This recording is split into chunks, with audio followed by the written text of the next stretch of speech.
سورہ یوسف مثال ہے، وہ آزماتا اسی چیز سے ہے جو تمہیں بے حد پیاری ہوتی ہے، تاکہ اس چیز کے ملنے کی تڑپ تمہیں اللہ تعالیٰ سے ملوا دے۔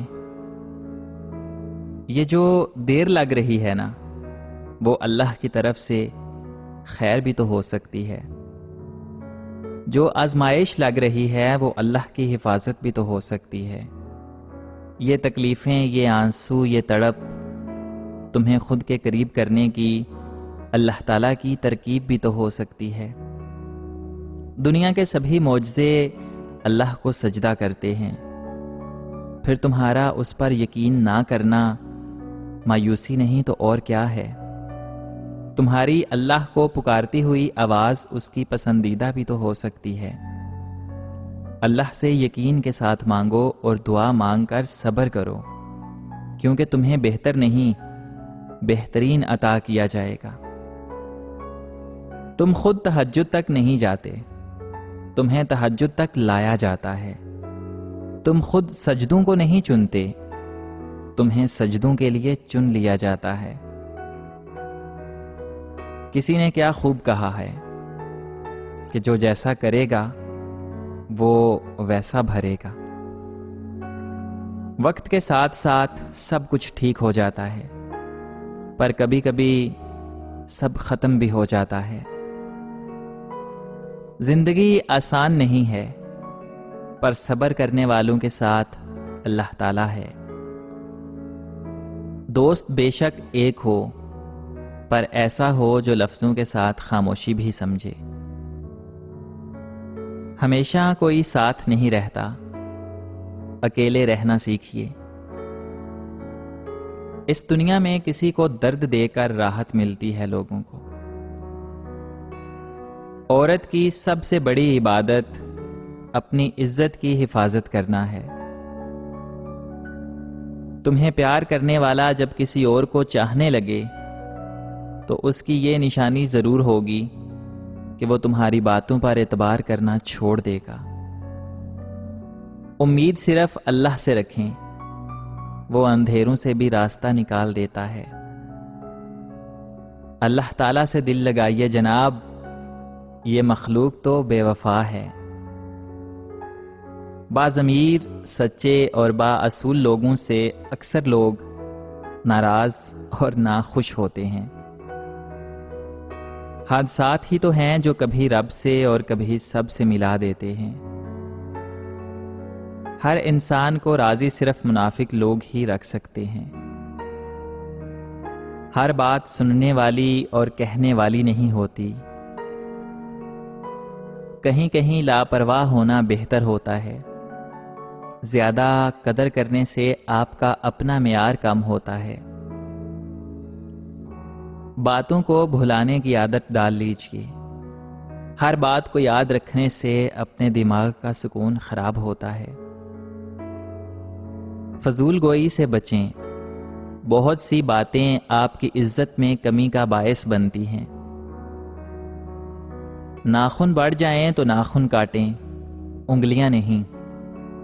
بالکل اسی طرح شک آ جائے تو شک کو ختم کیجیے، رشتوں کو نہیں۔ لفظوں کا استعمال سوچ سمجھ کر کیجیے، یہ دل جیت بھی لیتے ہیں اور دل چیر بھی دیتے ہیں۔ وقت گزر جاتا ہے لیکن تلخیوں کے نقش باقی رہ جاتے ہیں۔ تم سے سچی محبت کرنے والا ہر وقت ان دو چیزوں کی ضد ضرور کرے گا، تم سے نکاح کرنے کی ضد اور تمہارے روٹھ جانے پر تمہیں منانے کی ضد۔ محبتوں کا مان رکھنا سیکھیے، مان ٹوٹ جائے تو پھر رشتے باقی نہیں رہتے۔ سیدھی راہ پر چلیں لیکن زیادہ سیدھے نہ بنیں، ایسا نہ ہو کہ کہیں کچلے جائیں۔ اکثر دعاؤں میں ہماری آنکھوں سے آنسو بہہ رہے ہوتے ہیں اور زبان کی بجائے ہمارا دل بول رہا ہوتا ہے۔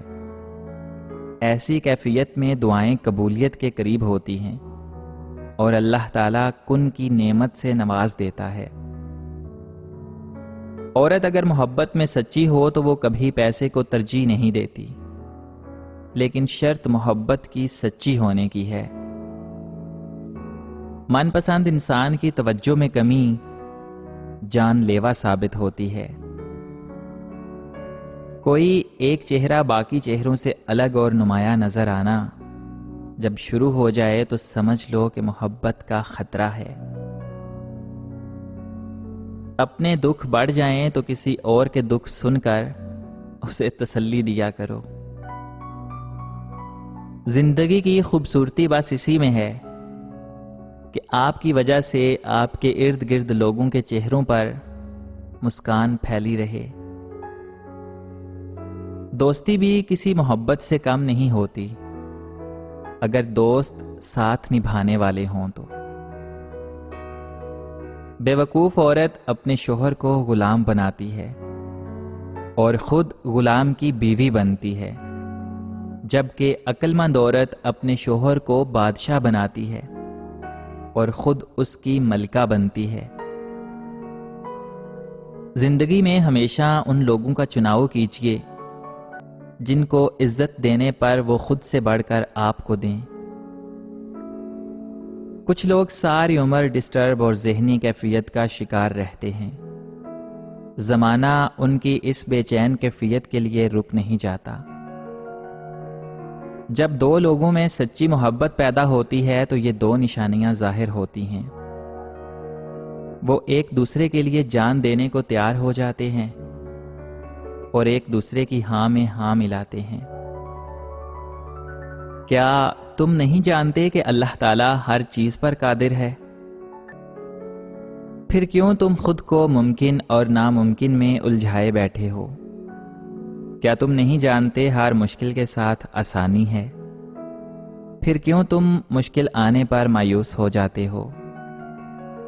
کیا تم نہیں جانتے اللہ تعالیٰ صبر کرنے والوں کے ساتھ ہے؟ پھر کیوں تم نا امید بیٹھے ہو؟ کیا تم نہیں جانتے کہ معجزے رب کی شان ہیں؟ پھر کیوں تم دعائیں مانگتے تھک جاتے ہو؟ اللہ پر یقین رکھو اور صبر کرو۔ اللہ تعالیٰ تمہاری مانگی ہوئی ہر دعا پر کن کہے گا۔ وہ رب آزماتا ہے تاکہ تمہیں سن سکے، تم اسے پکارو، وہ تمہارے لیے معجزے کرے گا۔ خدا کبھی کسی نرم دل والے کو کسی سخت دل والے کی محبت میں مبتلا نہ کرے، ورنہ ایک ترستا ہی رہتا ہے اور دوسرا محسوس تک نہیں کر پاتا۔